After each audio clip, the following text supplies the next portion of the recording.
से माननीय मुख्यमंत्री जी ने भी उनमें इंक्लूड कर दिया है।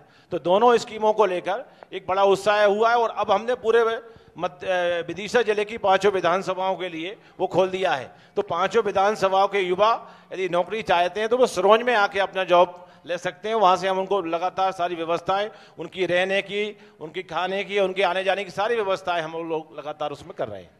लेकिन राम जी, अगर हम बात करें तो क्या आपकी इंडस्ट्रीज से बात हो चुकी है, आप बातचीत कर चुके हैं? क्योंकि अक्सर हम देखते हैं कि इतनी जल्दी इंडस्ट्रीज मानती नहीं है, वो भी ऐसे बच्चों को जिनको सिखाना पड़े, फिर पैसे भी देने पड़े। तो उस चीज़ से कैसे टैकल कर रहे हैं आप, क्योंकि बड़ी संख्या में युवा है जो अभी रोजगार चाहते हैं? ये जो काम किया मैं, ये तात्कालिक काम नहीं है मेरा, काफ़ी वर्षों का मेरा अनुभव इसमें रहा है और मैं आज से रोजगार नहीं दे रहा, काफ़ी वर्षों से मैं रोजगार दे रहा हूं। इससे पहले भी मेरे कई लगभग 1000 से 1500 बच्चे काम कर रहे हैं ऑलरेडी। उसी का अनुभव देखते हुए इसको मैंने इसमें पॉलिटिकल रूप से भी सोचा और अपने क्षेत्र में कुछ नया करने के लिए सोचा। ट्रेनिंग के बाद तो युवा को नौकरी मिल जाती है, हम बिना ट्रेनिंग दिए कैसे रोजगार दे सकते हैं? इस पर मैंने जब कंपनियों से बात करी तो सारी कंपनियों से मेरा एग्रीमेंट है, सारी कंपनियों से मेरा एग्रीमेंट है। और राम रोजगार कथा जो रखा है मैंने, कथाएं बहुत सुनी होंगी लोगों ने, लेकिन रोजगार की कथाएं देश में पहली बार हो रही है। तो युवाओं से जब मैं बातचीत करता हूं बड़े पॉजिटिव भाव से, और पीछे का मतलब मेरा क्या है कि कथा का मतलब ये कि मोटिवेशनल करना, युवाओं को बताना कि आप ये काम कर सकते हो, ये काम कर सकते हो, वो कैसे कोई सा काम नहीं है जो आप नहीं कर सकते। तो ये पॉजिटिव भाव उनके बीच में आता, तो एक लगभग मुझे जिस प्रकार से उम्मीद थी उसी प्रकार से सफलता मिल रही है मुझे। राकेश शर्मा जी, सांसद प्रतिनिधि भी हैं आप, कितने कार्य किए गए हैं केंद्र की योजनाओं की बात की जाए विदिशा में, और कौन कौन से बचे हैं जिसको करने जा रहे हैं आप लोग? केंद्र की और प्रदेश सरकार की लगभग सभी योजनाओं पे काम चल रहा है, चाहे वो कुटीर योजना हो या उज्ज्वला गैस योजना हो या पेंशन योजना हो, सारी जितनी भी योजनाएं, सभी योजनाओं पे हमारे विदिशा जिले में काम हो रहा है। पिछली बार आप लोगों ने ये कह सकते हैं विदिशा को छोड़ दिया जाए तो सूपड़ा साफ कर दिया था कांग्रेस का। इस बार आप लोगों की क्या तैयारी है विधानसभा चुनाव के लिहाज से बात की जाए तो? बाकी की जो सीटें जो विदिशा, क्योंकि गढ़ कहा जाता था विदिशा आपका प्रॉपर शहर की सीट की बात की जाए, पिछली बार चले गई थी। इस बार पूरी तैयारी है, पिछली बार के मुकाबले इस बार हमारे कार्यकर्ता और जनता पूरी तैयारी है कि इस बार कम से कम 50,000 वोटर से हमारे बीजेपी के कैंडिडेट जीतेंगे। और एंटी इनकम्बेंसी जिसका कहा जा रहा है कि एंटी इनकम्बेंसी मध्य प्रदेश में बहुत है सरकार के खिलाफ, लगता है कि विदिशा में रहेगी? क्योंकि विदिशा को प्रॉपर को छोड़ दिया जाए, बाकी चारों सीटों पे आपका ही कब्जा है, उसका कोई असर दिखाई देगा लगता है आपको? नहीं, एंटी इनकम्बेंसी है भी तो कांग्रेस हर मोड़ पे फेल है। जो कांग्रेस की सरकार 15 महीने रही उसमें सारी योजनाएं बंद कर दी गई, कोई नई योजनाएं चलाई, जो वादे किए थे वो पूरे हुए नहीं। तो किस आधार पे कांग्रेस की सरकार आएगी, आप मुझे बताइए भाई। जो 15 महीने की सरकार की क्या उपलब्धि रही भाई? जो योजनाएं थी वो बंद हो गई और जो उनने वादे किए थे वो पूरे किए नहीं। और अब जो उसके बाद जैसे हमारी सरकार आई तो सारी योजनाएं हमने चालू करी, अब नई योजनाएं भी हम लाए, लाडली लक्ष्मी योजना है, सीखो कमाओ योजना है। तो किस आधार पे कांग्रेस ये दावा कर रही है कि वो सरकार बना ले? देखिए, दोहरी जिम्मेदारियां हैं वैसे तो अब सांसदों पर, क्योंकि विधानसभा भी जिताना है, लोकसभा भी जिताना है। लेकिन राम जी, मैं आपसे बात करना चाहूंगी। आपने जैसा कि बताया, आप तो एक युवा चेहरा है। अगर सिरोंज विधानसभा की हम बात करें तो लंबे समय तक लक्ष्मीकांत शर्मा जी विधायक रहे, फिर बीच में एक बार कांग्रेस के विधायक आए, फिर उमाकांत शर्मा जी है। इस बार क्या लगता है, क्योंकि अब मेहनत करने की ज़्यादा ज़रूरत है, क्योंकि टक्कर का चुनाव होने वाला है इस बार, आप जो युवाओं को रोजगार दे रहे हैं उसके अलावा ऐसे कौन से मुद्दे हैं जो जनता के बीच में जिनको लेकर जाएंगे? हालांकि बीजेपी की योजना है, लेकिन ऐसे कौन से मुद्दे इस लेवल पर, अगर हम बात करें सिरोंज विधानसभा लेवल पे बात करें?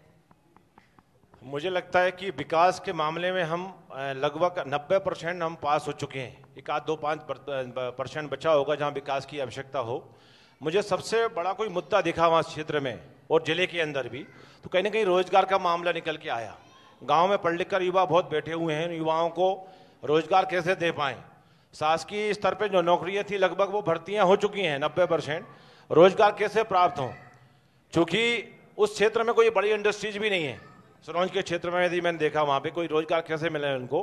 तो जब मैंने बातचीत करी उन युवाओं से तो बाहर जाने सब तैयार थे, तो मेरा मुआयन मुद्दा वही है कि रोजगार में देकर वो क्षेत्र को अच्छा कहीं ना कहीं बड़े प्लेटफॉर्म पे ला पाएं और वो युवाओं के माध्यम से पूरा एक ताकत लगा के दम लगा के हो भारतीय जनता पार्टी वहां से विजयी होगी 100%। एक चीज मैं जानना चाहूंगी, आप युवाओं को बाहर भेज रहे हैं ट्रेनिंग के लिए, क्या ये लौटकर विदिशा आएंगे और विदिशा जिले को आगे बढ़ाएंगे? बैंगलोर तो आप भेज रहे हैं, लेकिन विदिशा के विकास का क्या? मैं सिरोंज की बात की ज्यादा कर रहा हूँ। विदिशा में विकास तो बहुत अच्छा है, वो लगभग 100% है। सिरोंज की एक ऐसा है जहाँ ट्रेन रूट से जुड़ा नहीं है, कोई बड़ी इंडस्ट्री वहाँ कोई है नहीं है अभी तक, और लोग बाग पढ़ लिख कर भी वहाँ बैठ गए हैं। बाहर जाने की इच्छा कम रहती है उनकी, लेकिन मैं इसके पीछे भाव मेरा ये है कि आप एक बार बाहर जाइए, देखिए इस मध्य प्रदेश से बाहर भी क्या है और मध्य प्रदेश से सिरोंज के बाहर क्या क्या है। यदि एक बार आप सीख जाते हो, ट्रेनिंग ले जाते हो, तो बहुत जल्दी हो सकता है भगवान आगे चल के एक नई फैक्ट्री हम डालूं, मेरे लिए आप काम करो भविष्य में जाके। ऐसी मेरी योजना है वहाँ को लेकर, उस पर प्लानिंग भी मैंने शुरू कर दी है। 4 महीने के बाद राकेश जी चुनाव होने मध्य प्रदेश के अंदर, इस बार लग रहा है कि कांग्रेस की बीमारी आपके अंदर आ चुकी है, ऐसी चीजें निकल कर आ रही, छन के निकल कर आ रही। सीटों की बात की जाए तो घमासान ज्यादा है, इस बार दावेदार ज्यादा, 1 अनार 100 बीमार वाली स्थिति देख रहे हैं हर सीट पर। सच्चाई है ये? नहीं, वो दावेदारी तो हो सकती है, उसमें कोई दो राय नहीं है कि दावेदार ज्यादा होंगे, क्योंकि पार्टी हमारी बड़ी हो गई है, दावेदार ज्यादा हो सकते हैं। लेकिन आपने जो कहा कि कांग्रेस की बीमारी आ गई है, वो समझा नहीं मैं, क्या बोलना चाह रहे हैं? भीतरघात, गुटबाजी, ये वाली चीजें। नहीं, गुटबाजी और भीतरघात, अरे ये तो ये हमारे भाजपा में ऐसा कोई नहीं है। जो जब तक रहेगी, जब तक टिकट फाइनल नहीं होता, टिकट फाइनल होने के बाद सब उसको जिताते हैं, ये भाजपा की परंपरा रही है। भाई अगर दावेदारी कर रहे हैं, 10 लोग दावेदारी कर रहे हैं, तो अपने अपने एंगल से दावेदारी करेंगे, और जब किसी एक को फाइनल हो जाएगा तो सब मिलके उसको जिताएंगे। मतलब सब एकजुट हो जाएंगे टिकट घोषित। हाँ बिल्कुल, कुछ हमेशा की तरह। और क्या, संगठन सर्वोपरि। और क्या, उसी पे भाजपा काम करती है। राम भाई, एक सवाल और है आपसे। कोविड के वक्त अच्छे को देखा था हमने कि वो किसी की कोई मदद नहीं कर रहे थे, लेकिन उस वक्त भी आप निकले बाहर, लोगों की मदद की और इतनी मदद करी कि आपको आज सम्मान भी मिल रहा है, वो भी केंद्र सरकार की तरफ से। क्या है ये सम्मान, थोड़ा सा बताएंगे आप, और किस तरीके से आपने उस वक्त का दौर देखा और किस तरीके से लोगों को मदद पहुंचाई गई आपकी तरफ से? विदिशा में मेरा एक FM भी चलता है, उसका नाम है रेडियो मन। एक मेरा ही प्रयास था यहाँ पे, वो अच्छा सफलता मिली है उसमें। लगभग पूरे भारत और मध्य प्रदेश और सबको मिला के हम देखा जाए तो लगभग 5 लाख से ऊपर ज़्यादा हमारे श्रोता हैं। कोविड के दौरान टीवी पर जब कोई भी देखता था, टेलीविजन पर या कुछ देखते थे, तो बड़ी नेगेटिव थोड़ी सी न्यूज़ आती थी। आज इतने लोग यहाँ खत्म हुए, कल उस जिले में इतने लोग खत्म हुए, बीमारी बड़ी फैल गई है, इसको संभल नहीं पा रहे हैं। कोई सरकार और केंद्र सरकार लगातार प्रयास करने के बाद भी संभल कम पा रही थी, लेकिन अच्छा काम हो रहा था। उस दौरान पॉजिटिव चीजें क्या आना चाहिए, तो मैंने एक जीनियस ऑफ विदिशा का जीनियस कौन रहेगा, एक प्रतियोगिता करी, लोगों का मन को डाइवर्ट करने की तरफ मैंने ये स्कीम मैंने बनाई थी। उसमें हमने 11,000, 7,000 और 3,000 3 प्रकार की इनाम रखी थी। वो कोविड PM केयर फंड में 100 रुपए दान करें और फिर इस प्रतियोगिता का आप हिस्सा बन सकते हैं। एक नवाचार मैंने किया था जिसमें लगभग 4,000 के आसपास लोगों ने पार्टिसिपेट किया था और लगभग समथिंग 3.5-4 लाख के आसपास कोविड PM केयर फंड में वो दान हुआ था।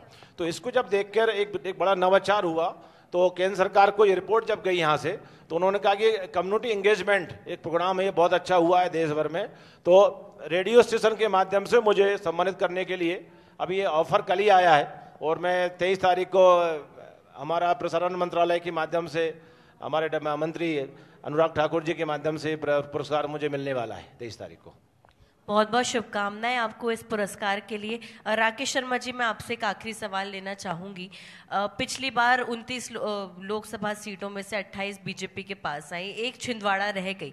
इस बार विदिशा, अगर हम बात करें हमारे पूरे क्षेत्र की, विदिशा क्षेत्र की, तो क्या दोबारा से बीजेपी के हाथ में ही आएगी या फिर जो है काफी ज्यादा मेहनत करनी पड़ेगी? क्योंकि चुनाव इस बार टक्कर का है, और जिस तरीके से अब लगातार कांग्रेस के बड़े नेताओं के दौरे बढ़ते जा रहे हैं, अब आप लोगों के नेता भी आना शुरू हो गए, क्या कुछ खास प्लानिंग रहेगी इस बार, किन मुद्दों को लेकर आएंगे? भारतीय जनता पार्टी की जो कार्यशैली है वो हमेशा चुनाव के मूड में ही रहती है। हमेशा काम करते हैं। ऐसा नहीं कि चुनाव आ गया इसलिए कार्यकर्ता काम करेगा या दौरे शुरू हो गए। हमारे तो कार्यक्रम चलते ही रहते हैं, हमेशा चलते रहते हैं, और हमेशा ऐसा ही प्रतीत होता है कि कल चुनाव है। इसलिए ऐसा कोई कांग्रेस के नेता बड़े दौरे कर रहे हैं या मतलब बीजेपी के नेता नहीं कर रहे हैं, उससे कोई फर्क नहीं पड़ना। और पिछली बार जो हम इस सीट 5.5 लाख से जीते थे, इस बार भी हम जीतेंगे। बहुत बहुत धन्यवाद आप दोनों का ही। आप लोगों ने काफ़ी अच्छे से अपनी बात रखी। और राम रघुवंशी जी, आपको शुभकामनाएं आपके अवार्ड के लिए, और जो आप योजना चला रहे हैं काफ़ी अलग, काफ़ी हटकर। बहुत बहुत शुभकामनाएं।